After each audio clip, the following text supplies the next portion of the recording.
I sit at the long mahogany table in the downtown law office, my hands folded in my lap, watching my parents beam at my older sister Zainab like she's just won a Nobel Prize. The conference room is all dark wood and leather, the kind of place that smells like old money and older secrets.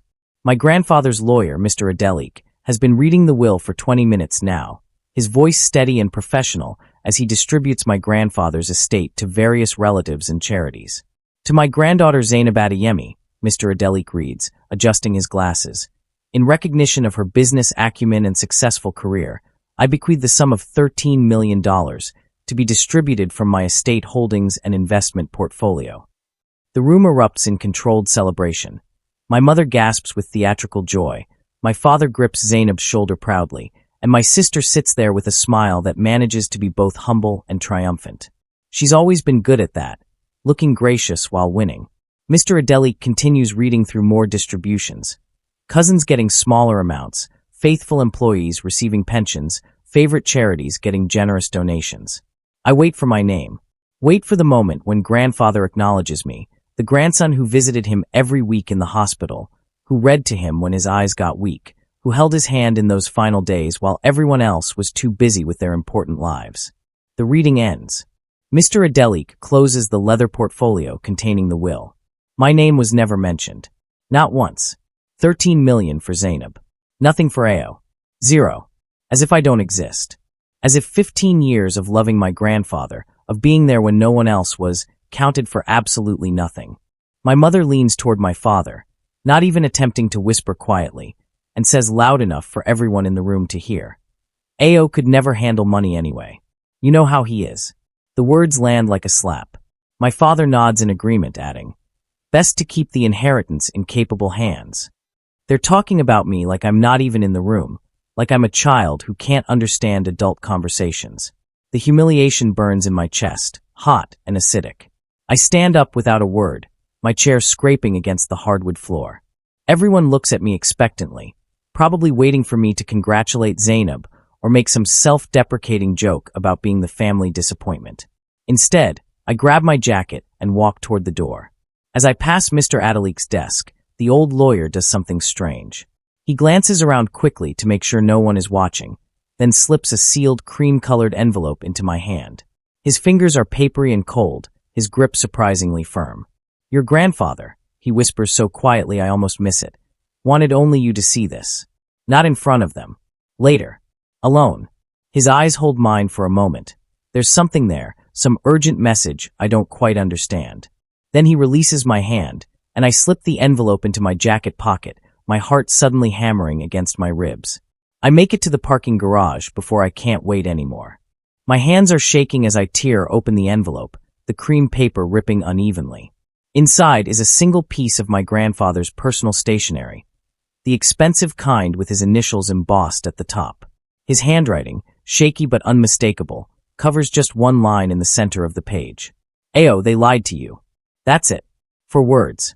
But beneath them, taped to the paper with yellowing Scotch tape, is a small silver key. No label, no explanation. Just the key and those 4 devastating words. They lied to you. I stand in that parking garage, expensive cars gleaming around me, holding this cryptic message from my dead grandfather, and feel the ground shift beneath my feet. My phone buzzes. A group text from my mother to the family. Celebration dinner tonight at the house. 7 p.m. sharp. We need to toast Zainab's success properly. I stare at the message, at the 3 exclamation points, at the way she's already planning a party, while I'm still processing being completely erased from my grandfather's will. They lied to you. What did they lie about? How much did they lie? And why would grandfather leave me this cryptic message instead of just telling the truth in the will itself? I drive home in a daze, the key burning a hole in my pocket. At every red light, I pull out the paper and reread those 4 words, trying to decode meaning from handwriting, trying to understand what my grandfather wanted me to know. The key is small, intricate, old-fashioned, the kind that opens important things. Safety deposit boxes. Private safes. Secrets. This celebration, dinner is exactly as awful as I expected. My parents' house, the one my grandfather paid for, is decorated like a graduation party, with champagne in crystal flutes and caterers serving fancy Nigerian dishes on china that costs more than most people's monthly rent. Zainab holds court in the living room, graciously accepting congratulations from relatives who've suddenly decided she's the family genius. I arrive late on purpose, hoping to avoid the worst of the performance. But my mother catches me at the door, her smile sharp. "Ayo, so glad you could make it. We're toasting the family's next great success story." She guides me to the living room where everyone's gathered, and I notice how she positions me at the edge of the group, literally putting me in the margins. My father raises his glass, his voice booming with false warmth. "To Zainab, who proved that intelligence and business savvy run in this family. Papa would be so proud." Everyone drinks. I hold my glass but don't sip. My mother notices, of course she notices, and leans close enough for me to smell her expensive perfume. "Don't be bitter, Ao. Intelligence skips generations, you know. Maybe your children will be smarter." She says it like a joke, with a little laugh that makes it sound playful. But her eyes are cold, calculating, making sure I know my place. My father joins in, his laugh loud and cutting. "That's nature for you. Can't all be winners." He claps me on the shoulder like we're in on some shared joke, like my humiliation is something we can bond over. Around the room, relatives avoid my eyes, their discomfort palpable. They know this is cruel. They know I'm being publicly diminished. But they say nothing, do nothing, because in families like ours, you don't challenge the people with power. The evening drags on with more toasts, more praise for Zainab, more subtle and not-so-subtle digs at my expense. I make it through dessert before excusing myself, claiming a headache. My mother barely acknowledges my departure, already turning back to bask in Zainab's reflected glory. I drive away from that house feeling the weight of the envelope in my jacket pocket. The one piece of evidence that maybe, just maybe, I'm not the failure they've spent my entire life telling me I am.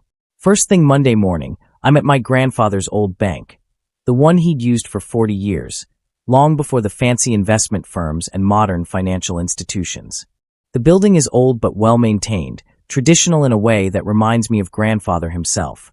Solid, dependable, preferring substance over flash. I approach the counter with the silver, key clutched in my sweating palm. "I need to access a safe deposit box," I tell the clerk, a middle-aged woman with kind eyes. "I have the key, but I'm not sure of the box number." She takes the key. But he protected the company. He made sure you'd have the power to stop them when the time came. I feel tears prick my eyes but blink them back. Why didn't he just tell me? Why the secret envelope, the hidden safe deposit box, all this cloak and dagger? Mr. Okoye's expression softens slightly. Because he was afraid. Your parents had convinced the family doctor, the hospital staff, even some of his friends, that he was losing his mental faculties. If he'd openly given you the shares while he was sick, they would have challenged his competency, tied everything up in court for years. By giving them to you 5 years ago when he was healthy, and hiding that fact, he protected your inheritance from legal challenge. My father calls an emergency board meeting for Friday to finalize the sale of Adeyemi Holdings. The meeting notice is sent to all board members and major shareholders. Except me, of course, because no one bothered to update the shareholder registry to inform me I actually owned 35% of the company.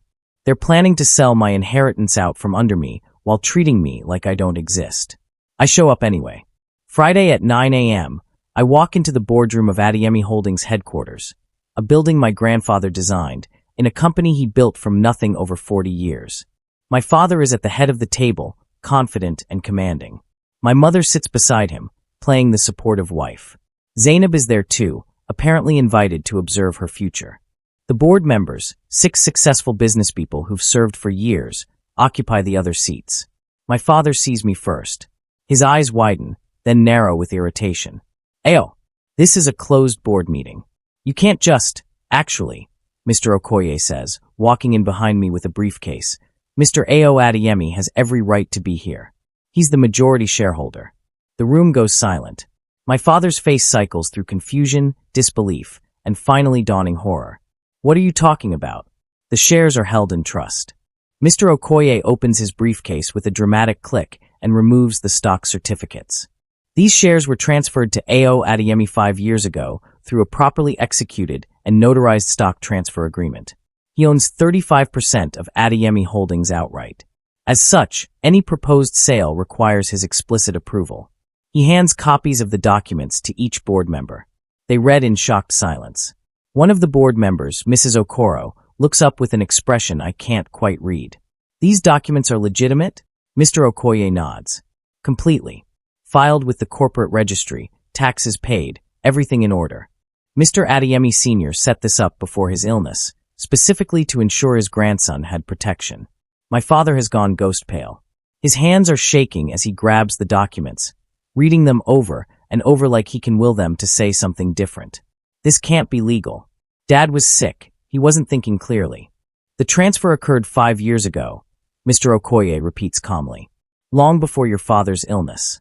If you want to challenge his mental competency from 5 years ago, you're welcome to try, but I have medical records, witnesses, and documentation that will make that very difficult. He looks at me and nods slightly. My cue. I stand up, my voice steadier than I expected. I'm blocking the sale. As a shareholder with more than 10% ownership, I have veto power over major corporate decisions. This sale will not proceed. The room erupts. Board members talking over each other. My mother demanding this is a mistake. Zainab looking between our parents with growing alarm. And my father, sitting at the head of the table, watching his perfect plan collapse in real time. He locks eyes with me across that mahogany conference table, and I see something I've never seen before, fear. He's afraid of me. The family disappointment, the dumb one, the son who could never handle money. Suddenly I'm the one with power, and he has no idea how to handle it. That evening, my father disappears into his private office and locks the door, something he rarely does. From the hallway, I can hear him frantically opening and closing drawers, the distinctive click-click-click of a safe being opened. He's protecting something, hiding evidence maybe, or trying to figure out his next move. Whatever's in that office safe, he doesn't want anyone to see it.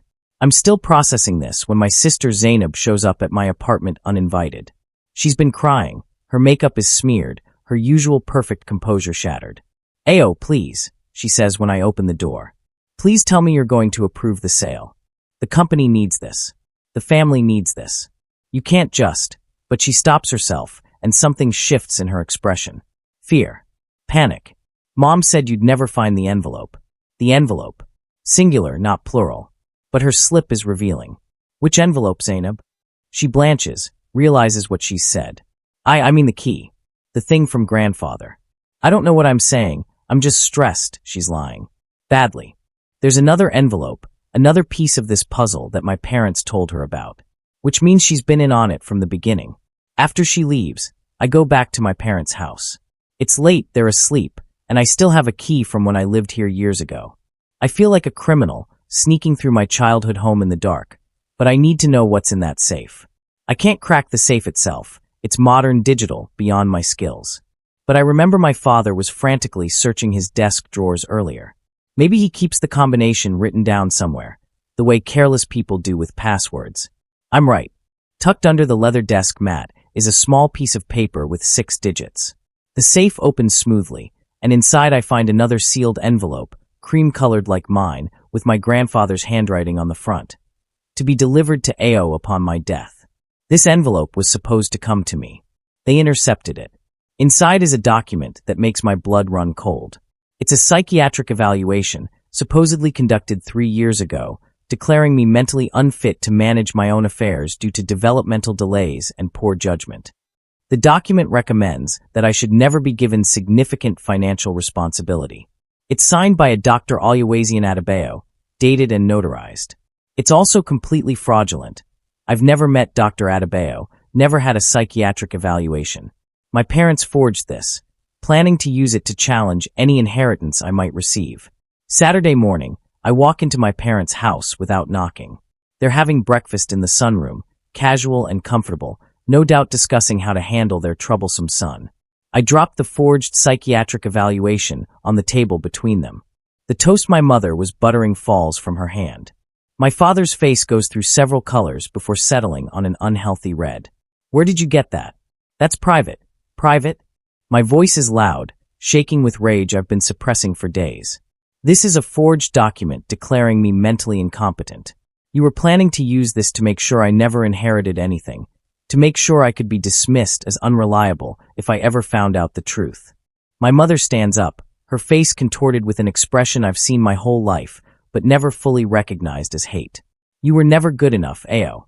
She's screaming now, all pretense dropped. Your grandfather was going senile. Examines it, types something into her computer. Her expression changes, surprise, then professional neutrality. Mr. Adeyemi, I'll need to verify your identity, but this key is registered to box 247, which is indeed in your name. Has been for the past 5 years. My name. The box has been in my name for 5 years, since I was 23, and I never knew it existed. The clerk leads me to the vault, a secure room lined with small metal doors. She uses her key and mine together to open box 247, then discreetly leaves me alone. With trembling hands, I pull out the long metal container and set it on the small table in the privacy booth. Inside are legal documents, thick stacks of them bound with rubber bands. Financial statements showing accounts I've never seen. Property deeds. Stock certificates. And sitting on top of everything, a USB drive with a label written in my grandfather's handwriting. For AYO only. My heart is hammering so hard I can hear it in my ears. I grab everything, stuff it into my messenger bag, and practically run out of the bank. I don't go home. I can't risk my parents showing up, asking questions, somehow discovering what I've found. Instead, I drive to a coffee shop across town, buy the largest coffee they have, and find a corner booth far from everyone else. My laptop boots up agonizingly slowly. I insert the USB drive with shaking hands. One file. A video, dated 6 months before my grandfather died. I click play, and there he is, my grandfather, sitting in what looks like a hotel room, not his usual study. He looks thin, tired, but his eyes are clear and focused directly at the camera. "Ayo," he begins, his voice rougher than I remember but still strong. "If you're watching this, then I'm gone, and you've found the key. Good. You were always smarter than they gave you credit for." He pauses, coughs, continues. "I need to tell you what your parents did. What they've been doing. 6 months ago, when I got sick, really sick, not just the cancer but the confusion, the medications that made my mind fuzzy, your parents took advantage. Your father had power of attorney, supposedly to help me manage my affairs. Instead, he and your mother systematically siphoned money from my accounts. They rewrote trusts. They changed beneficiary designations. They funneled everything to Zainab while making sure you got nothing. My hands are gripping the laptop, so hard my knuckles are white." Grandfather continues, his voice heavy with regret. "I didn't realize what was happening until it was almost too late. But I managed, in my clearer moments, to protect one thing, the most important thing. Ayo, you are the rightful heir to what matters most. Not the liquid assets they've already stolen, but the company. My life's work. These documents prove it." The video ends. I sit there staring at the black screen, my coffee forgotten and going cold, trying to process what I just learned.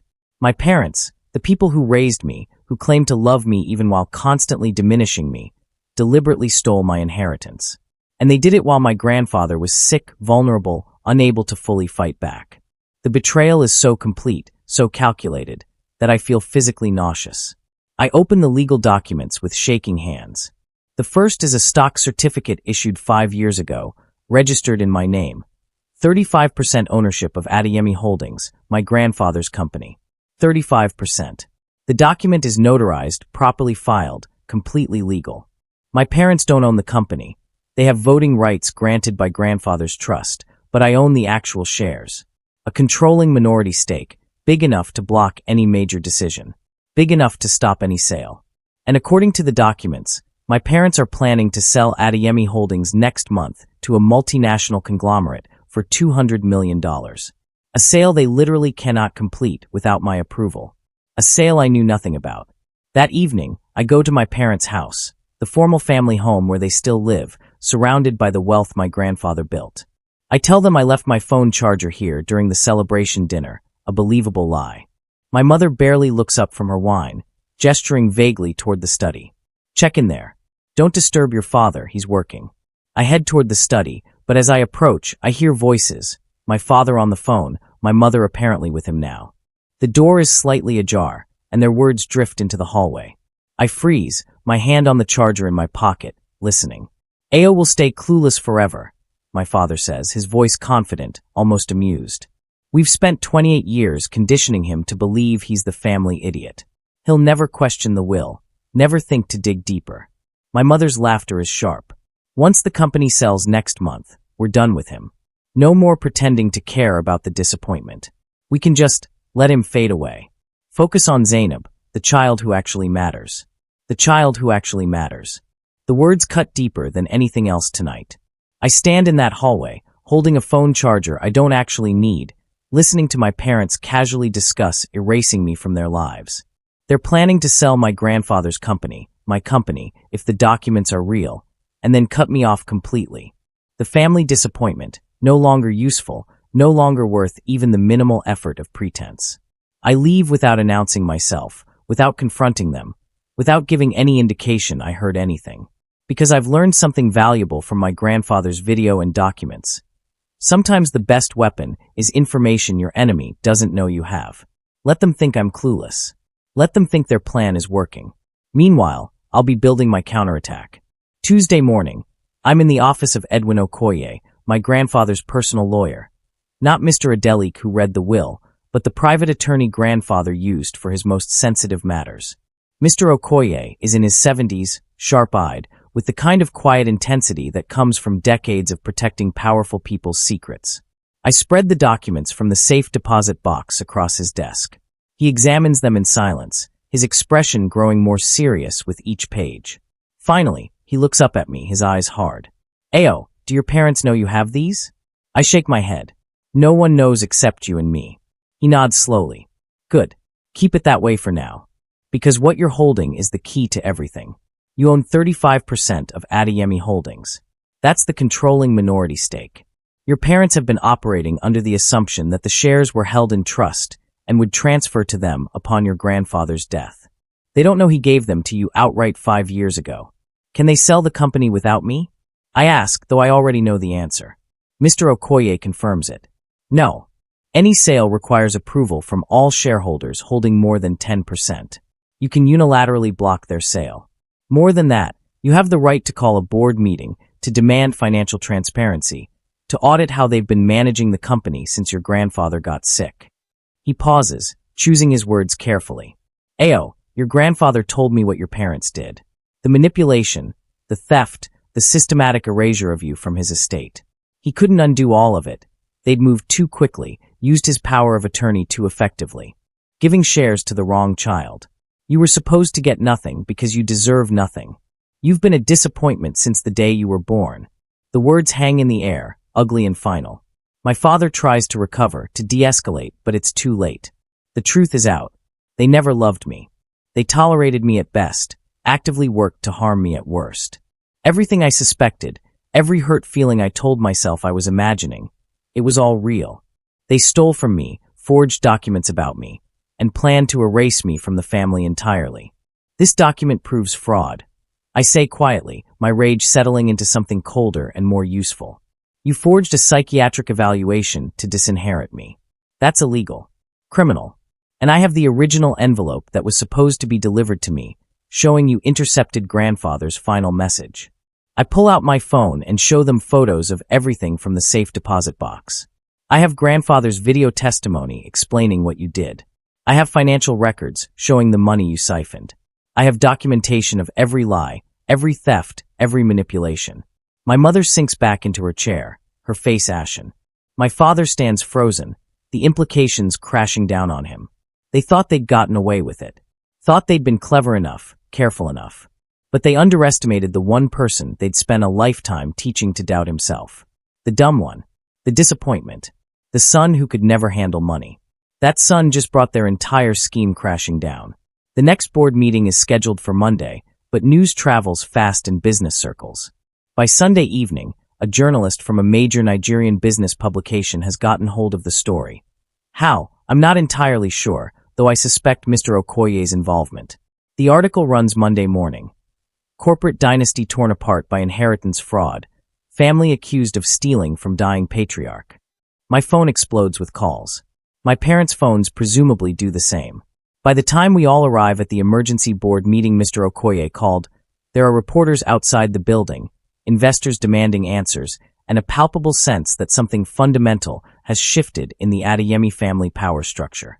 The board votes unanimously to remove my father from his position as CEO, pending investigation into the financial irregularities. They offer me the position of acting CEO, which surprises me but also makes sense. I own 35%, I'm the wronged party, and I'm the one with public sympathy. The employees, when informed of the change, actually applaud. Apparently, grandfather wasn't the only one who believed in me. Many of the longtime employees remember me as the grandson who cared about the company, who asked questions about the work, who treated everyone with respect rather than the condescension my father specialized in. Later, going through my grandfather's old office, which is now mine, I find a handwritten note tucked between old contracts in his desk drawer. His handwriting, shaky but clear. Ayo, you were always the one with heart. The one who cared about people, not just profits. The one who reminded me why I built this company in the first place. Take care of what I built. Make it matter. I break down in tears, sitting in his chair, surrounded by the legacy he trusted me to protect. The investigation into my parents' fraud uncovers more than I expected. Not just the siphoned money, not just the forged documents, but a pattern of theft dating back years. They'd been slowly bleeding the company dry, moving money to offshore accounts, preparing for the day when they could sell Adeyemi Holdings and disappear with maximum profit and minimum accountability. But here's what breaks my heart. Some of those offshore accounts are in Zainab's name. My sister, the successful one, the golden child, she was part of it. Maybe not from the beginning, maybe she was manipulated too. But at some point, she knew what was happening and chose to benefit rather than stop it. When confronted with the evidence, my parents immediately turn on her, claiming she pressured them, that they were trying to secure her future. She screams back that they promised her the money was rightfully hers. The family fractures completely, imploding in mutual accusation and betrayal. The leak that brought everything public? That was Mr. Okoye. He confesses to me one evening in his office, his expression resolute. Your parents were planning to challenge your ownership, claim you manipulated your grandfather, drag you through courts for years while they liquidated assets. I couldn't let that happen. The only way to protect you was to make everything public immediately, so they couldn't operate in shadow anymore. My parents sue me anyway, desperate and cornered. They claim I manipulated my grandfather in his final years, that the stock transfer was invalid, that I'm mentally unfit to run the company, using their own forged psychiatric evaluation as evidence. The case makes it to court, where my lawyers systematically destroy their claims. We present the video of my grandfather explaining their theft. We present the forged documents with my parents' fingerprints on them. We present bank records showing the siphoned money. The judge dismisses the case within 2 hours and refers my parents to the prosecutor's office for possible criminal charges. Outside the courthouse, my mother tries one final manipulation. She's crying, real tears this time, tears of genuine fear, and grabs my arm as I walk past. Ayo, please, don't abandon us like this. We made mistakes, but we're still your parents. Don't destroy your own family. The reporters capture everything, cameras rolling, documenting this moment. I look at her, this woman who gave birth to me but never truly saw me, who shaped my entire childhood around the message that I wasn't good enough, smart enough, worthy enough. I'm not abandoning you, I say clearly, making sure the reporters hear. I'm letting go of people who abandoned me long ago. There's a difference. 6 months later, I'm sitting in my office at Adeyemi Holdings, the CEO's office that my grandfather designed with huge windows overlooking Lagos. The company is stable now, growing even. I've implemented changes grandfather always wanted, but my father blocked. Better employee benefits, ethical supply chains, community investment programs. We're making slightly less profit, but we're making it with dignity. I've created a foundation in my grandfather's name focused on education and youth empowerment. The irony isn't lost on me. The grandson they call dumb running an education charity. I fund scholarships for kids like I was. Smart but dismissed, capable but doubted, worthy but unseen. Every time I hand out an award, I think of my grandfather's note. You were always the one with heart. Zainab reached out once, a long letter explaining how our parents manipulated her from childhood, how they pitted us against each other, how she's sorry. I believe her mostly. But belief doesn't mean reconciliation. She made choices, even if those choices were influenced. She chose to keep money she knew was stolen. She chose her comfort over truth. I sent a brief response. I hope you find peace. But I can't be part of your journey toward it. We haven't spoken since. My parents face criminal charges for fraud and forgery. Their lawyers are working on a plea deal. They'll likely avoid prison due to their age and lack of criminal history, but they're financially ruined, socially destroyed, and estranged from both their children. Sometimes I feel guilty about that. They're my parents, after all. But then I remember my mother screaming that I was never good enough, my father laughing at my humiliation, both of them plotting to erase me entirely. And the guilt fades. The original envelope from my grandfather, the one with the key and the note saying they lied to you, is framed in my office. But I keep it turned around, private, so only I can see it. On the back, in my grandfather's handwriting, is a message I didn't notice at first, hidden on the envelope's reverse side. The real heir always rises. He was right. Not because of money or corporate titles or revenge, but because the real heir isn't determined by favoritism or manipulation or who gets mentioned in a will. The real heir is the one who honors the legacy, who carries forward the values, who uses power to build rather than destroy. My grandfather built Adeyemi Holdings from nothing because he believed in creating opportunities for others. Now I'm doing the same, not despite my parents' betrayal, but in some strange way because of it. I learned what not to be. I learned that love conditional on success isn't love. I learned that family isn't always who shares your blood. Sometimes it's the lawyer who protected you, the employees who believed in you, the grandfather who saw you when no one else did. I learned that being called dumb doesn't make you dumb, and being underestimated can be its own kind of power. The $13 million my sister gloated about? Frozen by the courts, likely to be returned to the estate once the fraud investigation concludes. Meanwhile, I've built something worth far more than any bank account. A company that matters, a legacy that helps people, and the certainty that I earned everything I have. Not through manipulation or theft, or riding on someone else's work, but through surviving, persisting, and refusing to accept the diminished version of myself that my family tried to make me believe was truth. I keep my grandfather's envelope locked in my desk drawer. Some days, when I'm tired or doubting or wondering if I'm doing this right, I take it out and read that message. The real heir always rises. It's not about money. It never was. It's about becoming the person worthy of the legacy you've been given. And after 28 years of being called the dumb one, the disappointment, the child who didn't matter, I've finally become exactly who my grandfather believed I could be. The real heir. Not because it was said so, but because I earned it.